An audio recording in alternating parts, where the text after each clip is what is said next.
Interesting question popped up this week. Is Gen AI just like bottled water filled with your data? And I was thinking about it. It was sort of funny because do bears sleep in the woods? Is OpenAI closed? Tell me the difference to you between ChatGPT, Claude, and Gemini. Those are the three top large language models that all of our creative text and images and all the really cool things in the consumer end, generative AI that we're talking about. But then take a look at this week, Claude announced Claude 3, which of course surpassed everybody else, GPT-4 and Gemini, and they have these benchmarks that they take a look at. Undergraduate knowledge, graduate level reasoning, really, really good stuff. But it comes back to one really interesting question. While many want technically for people to understand, there's a lot of emotional things going on, and it's not their fault. Like this week, once again, Elon is in a lawsuit, this time suing OpenAI and trying to save us from AI, saving humanity, which is a noble cause, but it makes people think, is this bad AI I'm working with, the kind that's going to destroy me? Or might this be good AI, the kind that's going to peer through, allow us to discover and find something new? Which do you think it is? Because right now, it's less a technical question and seemingly more an emotional one. Now, all this news about Sora last week in podcast episode 33 brought Tyler Perry to halt $800 million in a studio expansion. See, that it's part emotion, but it's also obviously smart business. What is going to happen? How do we prepare for this big shift? And how can we actually choose the best Gen AI for what we need to do? We come back to that blank slate prompt I keep talking about. This is perplexity.ai. Looks like ChatGPT. Looks like Claude. Sort of looks like Gemini. Yeah, there's some differences. But even the investors are saying, but what we're seeing with AI is that tech provides you basically no protection from the start. Tech differentiation in AI is a shrinking moat.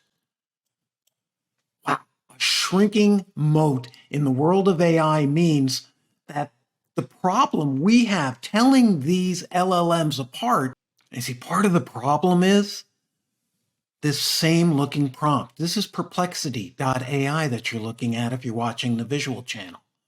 Now that looks very similar to ChatGPT, which looks very similar to Claude, which looks very similar to Gemini.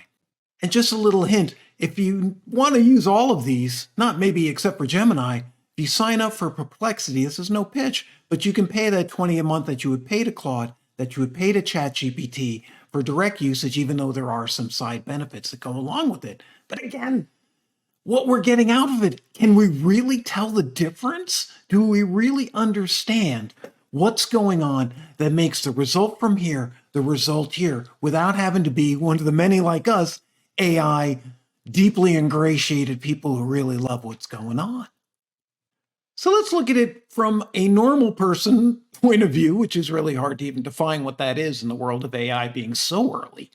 LLM as bottled water. These models that we all say are doing all this different thing, but if there's no tech differentiation, which means if an investor is putting money, they want to know that this technology is clearly better than this technology. That's not happening here, even though with data, with AI, with all these deep weeds of things, I'm going to stay out of this episode.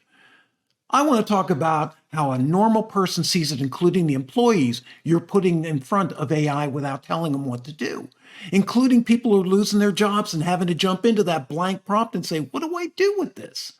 What they find is ChatGPT. Everyone's talking about it. And as you learned in the last pod, everyone is basically using it way over anything else in generative AI.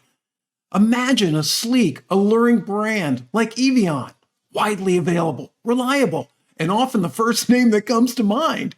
It usually games the market in media and politics. This is what ChatGPT is doing with its lawsuits. Those are partly legal standings, but remember, if you've ever been in business, you know that big billion-dollar companies use lawsuits as PR, use lawsuits to make opinions, and also use lawsuits to crush competitors. This is a wild game, but we have to sort of come down to earth and realize that Claude, well, ChatGPT is sort of like the Avion. Claude is a sparkling water brand. AI with fizz and a touch of elegance, especially going from haiku to sonnet to opus. There is definitely some English major going on in there.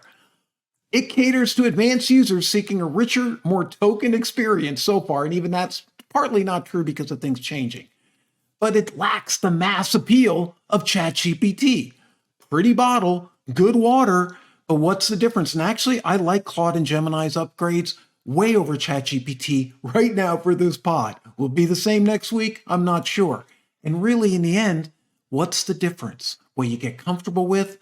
And what's interesting is Gemini, the search king, sort of looks like the boring bottle right now, though I would discourage people. I've used Gemini recently with its upgrade, and it's coming through some much better results. Their offer is locally sourced sustainable data, offers unique features, and is committed to responsible AI.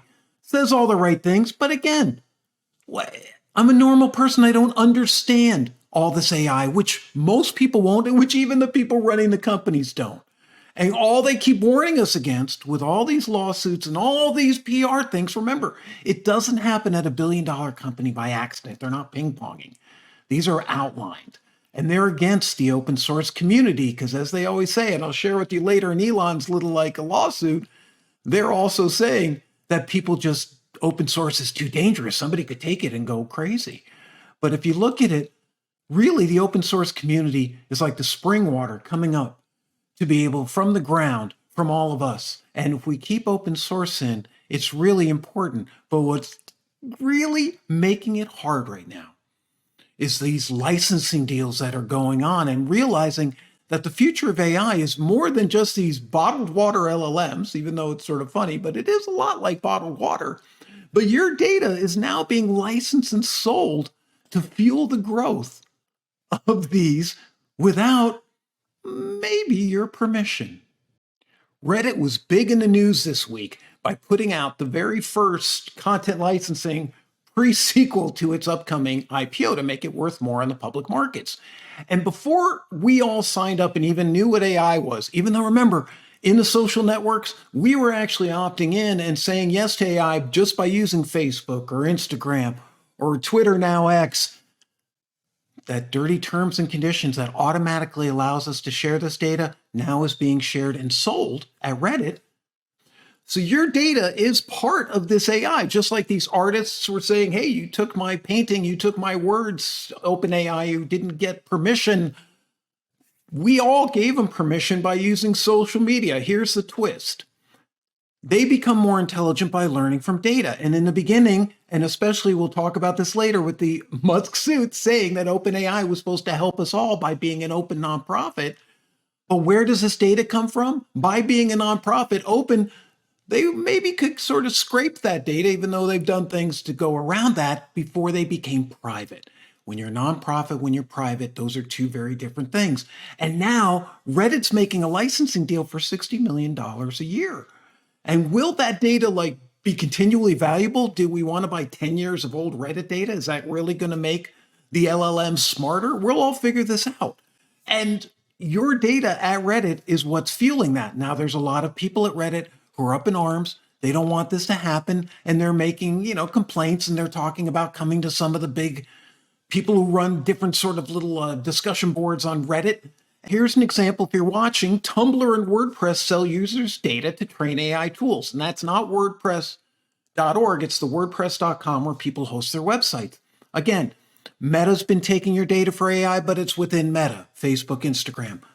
These are companies who are actually licensing the data from all these different channels. So you got Tumblr, WordPress, Reddit, New York Times in that lawsuit. Where is this all going to go? And how come at the end, 10 years ago, when we didn't even know what AI was, 5 years ago, we all signed up and gave approval for our data to now be used and licensed in AI, all that social data? I'm not complaining that the company can't do it, but isn't this sort of you started seeing why maybe we're not getting the whole story? Now, this licensing of data of all the images, of all mostly the social media behavior, is really what was sort of an opening door to AI when it began scraping the internet to get what it could in publicly available information, which is a hard thing that's being defined in the courts and by everyone right now. But last year in July, Shutterstock entered a partnership with OpenAI for the visual images to train it. Now, that makes sense, but if you're not getting compensated for it, which of course you're not, right? This is AI. None of us are. But our data is being used. So just something to be aware of is that all of a sudden you're getting this world like it's run by Sam Altman and Elon Musk, and let's face it, it is. See, once upon a time in 2014, moving on to 2015, when OpenAI was formed, there was a little meeting between Sam Altman and Elon Musk, and they found that they were scared by Google DeepMind and they wanted to join forces to form a nonprofit AI lab. I'm reading from the legal document for those of you not watching, that would try to catch up to Google in the race for AGI. This is the AGI mania that leaves us scared, tells us it's Terminator, trying to make deals with the government. All of this being done so that open source, which we can't trust, and will be left aside, maybe. This is what a lot of us are fighting for, and it matters. But that only these big tech companies, these major tech companies, are actually controlling AI. And that's sort of the gist that I agree with from Musk's lawsuit, whether or not the facts are true. This was a deal for Microsoft because the three of these guys came together to create it, agreeing that this lab would be nonprofit, developing AI for the benefit of humanity. Okay, we're silly, but good. Open source. B, that really made it important. And what's happening now certainly isn't that OpenAI is open source. It's closed. And all the money funding it has to be billions of dollars, which means the control and the innovation is happening from the top down, and it's biased all over the place. It's controlled by trying to get market share. We're in the middle of this mass play where really there's a few big players. They're mostly owned by big tech, Microsoft and Google. And then off to the side is all of us trying to figure out what to do with the tools. So, of course, OpenAI has to respond to this in a detailed document, I swear. If you didn't know that this was two separate companies, you feel like they're trading this to be able to get media attention. You couldn't just like look at the headlines I showed you earlier. Then OpenAI shares a letter from Ilya Sutskever, who Elon Musk brought to OpenAI, who's one of the leaders there. Then by open sourcing everything, we make it easy for someone unscrupulous with an overwhelming amount of hardware to build unsafe AI. Nobody wants that. As we get closer, and this is a really talented engineer, I want you to understand the engineer mindset here, which makes a ton of sense, but this is chilling what it's saying. The open in OpenAI means that everyone should benefit from the fruits of AI after it's built, but it's totally okay to not share the science, even though sharing everything is definitely the right strategy in the short and possibly medium term for recruitment purposes. Let that sink in for a second. Musk is suing them, saying it was all for humanity, and he sounds like he was still like they were going to move it to a private open AI, maybe not with Microsoft, compete against Google, but who knows? There's a lot of things that, once again, aren't consistent. But there again, if you're a normal person looking at this, you're like, what is going on? Where is this dance happening? Who's telling the truth? Why does every time something come out, it seems like another mess is happening? Why? Because we're just like the same thing that happened in the political system in the US is happening in AI. And this isn't to draw any conspiracies, it's a media game. And control of the media, the message, getting people arguing is what activates social algorithms. Social algorithms show you what you're going to see in social media, which starts feeding this endless funnel built on the AI that's been around so long that you and I didn't even know it and didn't even know we were given permission for them to do everything they want with our data. I'm not paranoid, but isn't that a little bit off? The article that inspired this by NFX is AI Like Water. At a very different technical level, really said they were, and that all these apps have to prove they do something really different outside these models. So is GenAI really like bottled water? It's readily available, convenient, and only sometimes the most original solution so far.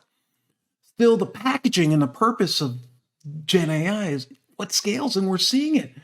What really amazed me is that this is so much a business development, marketing, PR, advertising campaign to gain the next bunch of control years in AI. It makes so much sense. If you're sitting up there, you want to make sure that your large language model, your ChatGPT, is better than anyone else's. And let's face it, ChatGPT has crushed everyone so far. So instead of generic bottled water solutions, because when I use them, I like one, I like the other, there's certain things, mostly from the sources of data they get, not from the technology, even though who understands it? They don't even understand it. So companies who are trying to do ethical outputs and privacy and specializing in its areas, that's the moats that might happen in AI. But the value you deliver and the trust earned is so old-fashioned branding. It's wild in AI being so advanced that this is what it comes down to. If there's no tech differentiation, then the experience, the brand, the feeling you get, which is why ChatGPT got our feelings early. They got mine. And even though it might not be the best, it's certainly amazing. I use it. What we got to remember is when you choose these models, know it's your data in there and start working with them intelligently and just get beyond the I don't understand this all to know there's like 4 big sources of data right now, a lot more, but if you all know in the business, but the real ones people use, mostly ChatGPT. So stay curious, learn a little Gen AI insight, but don't be afraid to play. And I'll tell you, Claude is one of the best free ones now. Gemini is great. ChatGPT done within Bing, yeah, pretty much don't have to pay for them. If you do, go to Perplexity, pay 20 a month, or pick one. But don't get all crazy like which one's the better. Humans often get in the way. This game of AI right now is a game of control and a game of taking direction. And in the end, we're sort of standing there because they're trying to make us all afraid of AGI. AGI, it's that big boogie person coming down the road who's going to destroy us. Or is it big tech just saying, you know what? Same as it was before. Now it's going to be a Google, Microsoft world. Now it's going to be an Amazon, Apple world. Now it's going to be NVIDIA world because they do all the GPUs, all the tech that drives AI, at least for the near term. And of course, Tesla, because whatever you think of Mr. Elon, the company is one of the biggest, one of the best in AI, and one of the most intelligent. And that's really where AI is in charge of. So when you look at ChatGPT and Claude and you say, wow, these are great businesses, and they are. Behind them, since it takes billions, this isn't like startups. And what's important is to figure out the one that you like best and to stop listening to the headlines, cut through it, and realize AI is a little like bottled water. Don't get all nutty about the choice you make and see how it fits in your life. And don't be afraid of it.